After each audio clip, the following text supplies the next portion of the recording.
जय श्री राम मित्रों, फिर से दूसरी कहानी में आपका हार्दिक स्वागत है।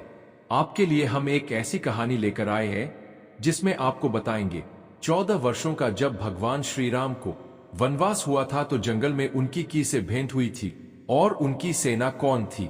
तो चलिए दोस्तों, इस प्यारी से कहानी में आपका स्वागत है। तो देर किस बात की, आए कहानी शुरू करते हैं। भगवान राम को 14 वर्ष का जब वनवास हुआ तो वनवास के दौरान उन्होंने देश के सभी वन में रहने वाले लोगों को संगठित करने और शिक्षित करने का कार्य किया। भगवान राम की सेना में आदिवासी, भील, वानर, भालू, गिद्ध सभी थे।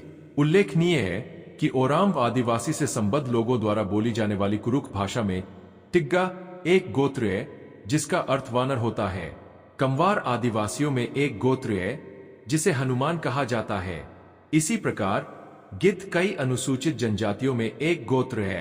प्राचीन काल की जातियां, बहुत प्राचीन काल में लोग हिमालय के आसपास ही रहते थे। वेद और महाभारत पढ़ने पर हमें पता चलता है कि आदिकाल में प्रमुख रूप से ये जातियां थीं देव, दैत्य, दानव, राक्षस, यक्ष, गंधर्व, भल, वसु, अप्सराएं, पिशाच, सिद्ध, मरुदगण, किन्नर, चारण, भात, किरात, रीछ, नाग, विद्याधर, मानव, वानर आदि। मानवों से अलग थे वानर।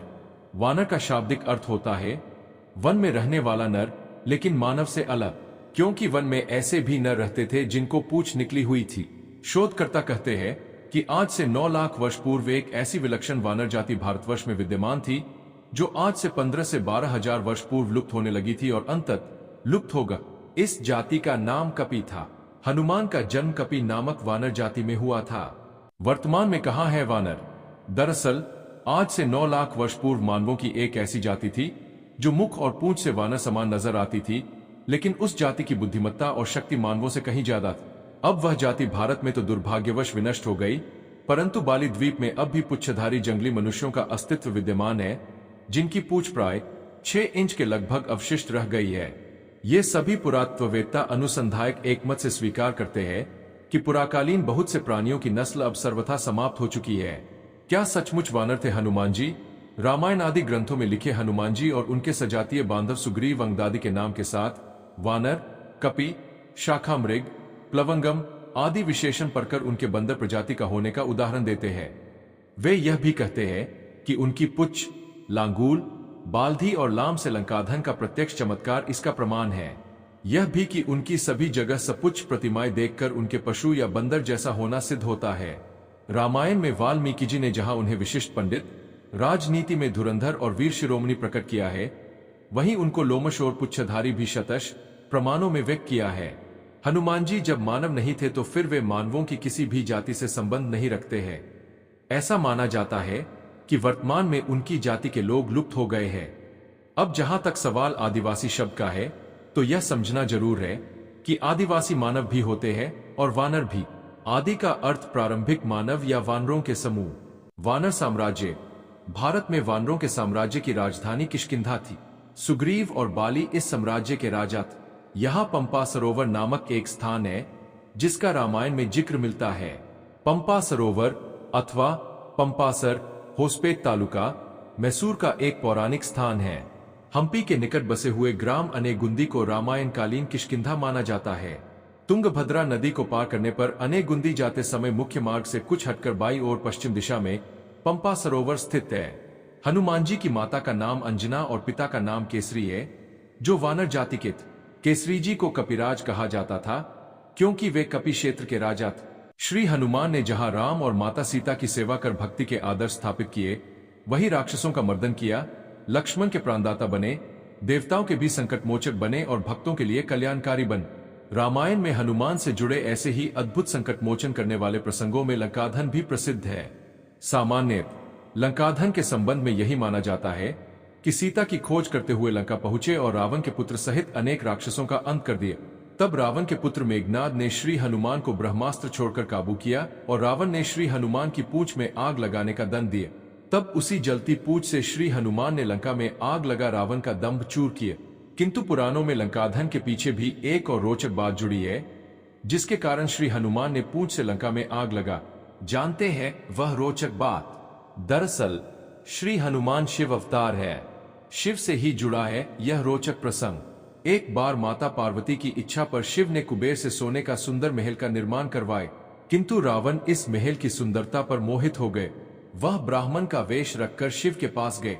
उसने महल में प्रवेश के लिए शिव पार्वती से पूजा कराकर दक्षिणा के रूप में वह महल ही मांग लिया। भक्त को पहचान शिव ने प्रसन्न होकर वह महल दान दे दिए। दान में महल प्राप्त करने के बाद रावण के मन में विचार आया कि यह महल असल में माता पार्वती के कहने पर बनाया गया, इसलिए उनकी सहमति के बिना यह शुभ नहीं होगा। तब उसने शिवजी से माता पार्वती को भी मांग लिया और भोले भंडारी शिव ने इसे भी स्वीकार कर लिया। जब रावण उस सोने के महल सहित मां पार्वती को ले जाना लगा, तब अचंभित और दुखी माता पार्वती ने विष्णु को स्मरण किया और उन्होंने आकर माता की रक्षा की। जब माता पार्वती अप्रसन्न हो गई तो शिव ने अपनी गलती को मानते हुए मां पार्वती को वचन दिया कि त्रेतायुग में मैं वानर रूप हनुमान का अवतार लूंगा, उस समय तुम मेरी पूछ बन जाना। जब मैं माता सीता की खोज में इसी सोने के महल यानी लंका जाऊंगा तो तुम पूछ के रूप में लंका को आग लगाकर रावण को दंडित करना। यही प्रसंग भी शिव के श्री हनुमान अवतार और लंकाधन का एक कारण माना जाता है। हनुमान जी ने करी लंका में तोड़फोड़। एक बंदर द्वारा तोड़फोड़ करने की सूचना पर रावण ने अपने सबसे छोटे पुत्र अक्षय कुमार को भेजा, किंतु हनुमान जी ने उसे तमाम राक्षसी सेना सहित मार डाला। इसके बाद इंद्र को हराने वाले मेघनाद को भेजा गया। दोनों में घनघोर युद्ध हुआ, लेकिन मेघनाद ने ब्रह्मास्त्र चलाया तो उसका सम्मान करते हुए हनुमान स्वयं ही उसके बंधन में बंध गए। मेघनाद उन्हें लेकर रावण के समक्ष उनके दरबार में उपस्थित हुआ और नियम हनुमान जी ने रामदूत के रूप में दिया अपना परिचय। रावण ने उनका परिचय पूछा तो हनुमान बोले, हे लंकापति रावण, मैं भगवान श्री राम का दूत और वानर राज सुग्रीव का मंत्री हनुमान हूँ। तुमने छल से सीता माता का हरण करके अपना और अपने कुल का अपमान किया है। हे रावण, अभी भी समय है। यदि तुम अपने कुल का कल्याण चाहते हो तो श्री राम को सीता माता लौटाकर उनसे अपने अपराध की क्षमा मांग लो, अन्यथा इस संसार में तुम्हें कोई भी नहीं बचा सकेगा।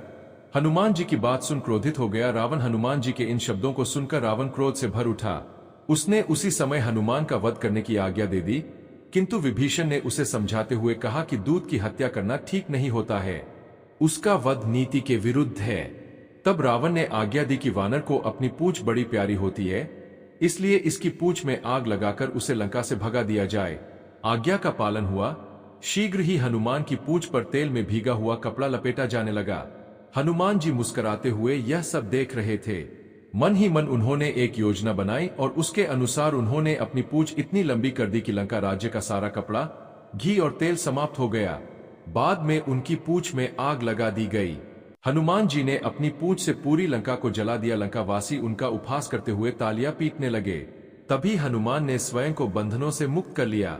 फिर वे घूम घूम कर अपनी पूंछ में लगी आग से वहां के भवनों और महलों को जलाने लगे।